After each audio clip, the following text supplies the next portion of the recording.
All right, let's talk about something that literally every animal on the planet has to deal with. I'm talking every single one, from the tiniest bug to the biggest whale. And that's, how do you get from point A to point B? Navigation. It sounds simple, but it's actually one of the most fundamental and honestly most complex things a brain ever has to do. So yeah, how do we do it? How does any brain build a mental map of the world around it, remember all the important spots, and then figure out a path through an environment that's always changing?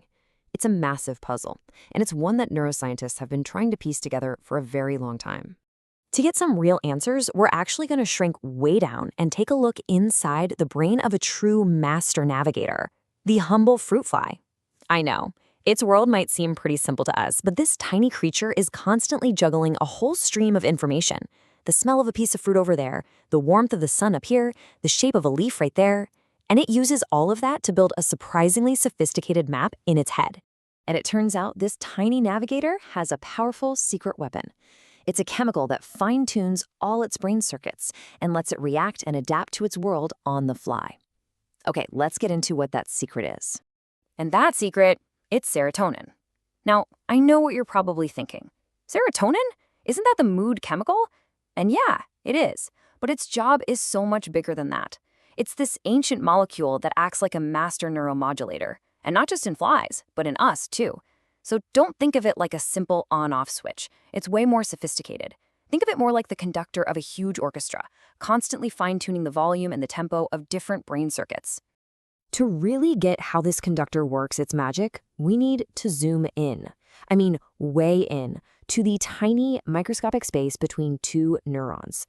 We're going to the engine room where all this communication happens.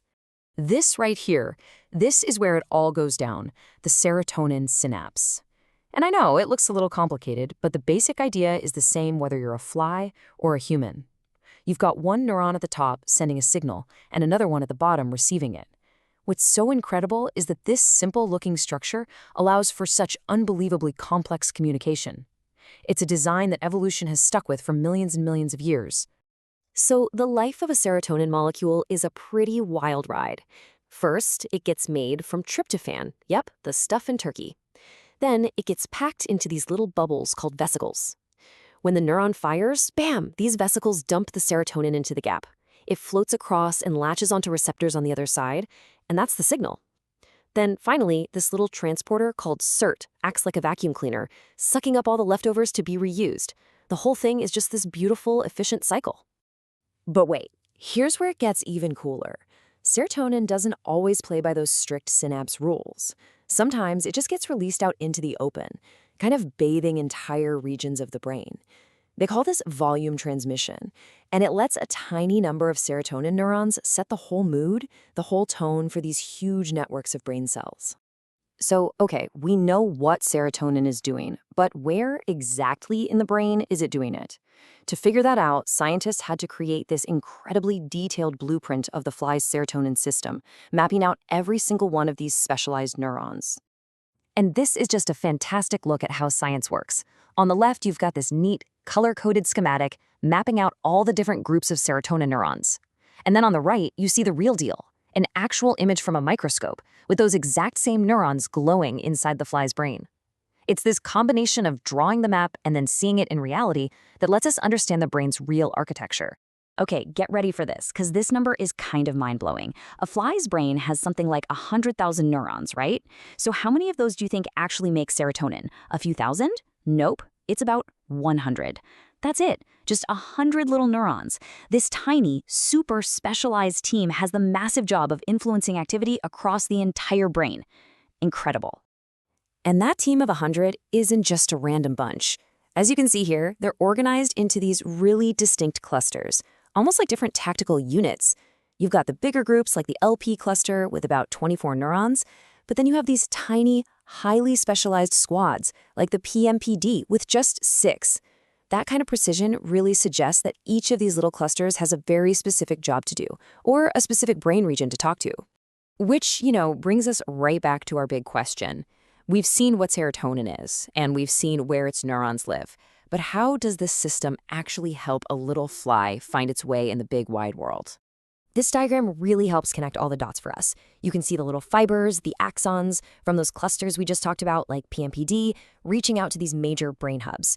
They're plugging into the antennal lobe, which is basically the fly's nose for processing smells, and the ellipsoid body, which is super important for integrating vision and guiding movement. Serotonin is getting right in there and tweaking the information at the source. So what does all that tweaking actually accomplish? Well, pretty much everything a navigator needs to do. Serotonin helps the fly process smells to find food, react to dangerous temperatures to stay safe, and even learn and remember what landmarks look like. It helps control walking speed. I mean, what it's really doing is helping the fly pull all these different bits of information together into one single coherent map of its world. It is just amazing to see a system this complex at work in a brain that's smaller than a poppy seed. But the real kicker here, the big takeaway, is why this tiny little brain matters so much to us. So let's just look at this comparison for a second. Yeah, okay, the scale is totally different. 100 or so serotonin neurons in a fly versus around 300,000 in a human. And our clusters have different names, the raphe nuclei. But look at what's the same. The basic molecular tools, like that SERT transporter, shared. The core principle of using a small team of neurons for widespread influence, exactly the same. We are literally looking at a deeply ancient strategy that evolution came up with a long, long time ago. And that is the incredible power of using a model organism like the fruit fly. By taking apart these simpler circuits, we can figure out the fundamental rules of how a brain works. And those rules often apply to our own, much more complicated brains too. And why is that so important? Because when these navigation systems start to fail, the results can be devastating. Getting lost, becoming disoriented, that's one of the earliest and most heartbreaking signs of Alzheimer's disease. And problems with spatial awareness are also major features in conditions like schizophrenia and some learning disabilities. So understanding this basic wiring could be the key to developing therapies down the road. So the next time you see a fruit fly buzzing around, just remember that inside its tiny head is a system that speaks the exact same ancient chemical language as your own brain. It's a pretty powerful reminder of our shared biology, and it leaves us with this huge, fascinating question. If we share this much, what other incredible secrets are we missing, hiding right there in plain sight?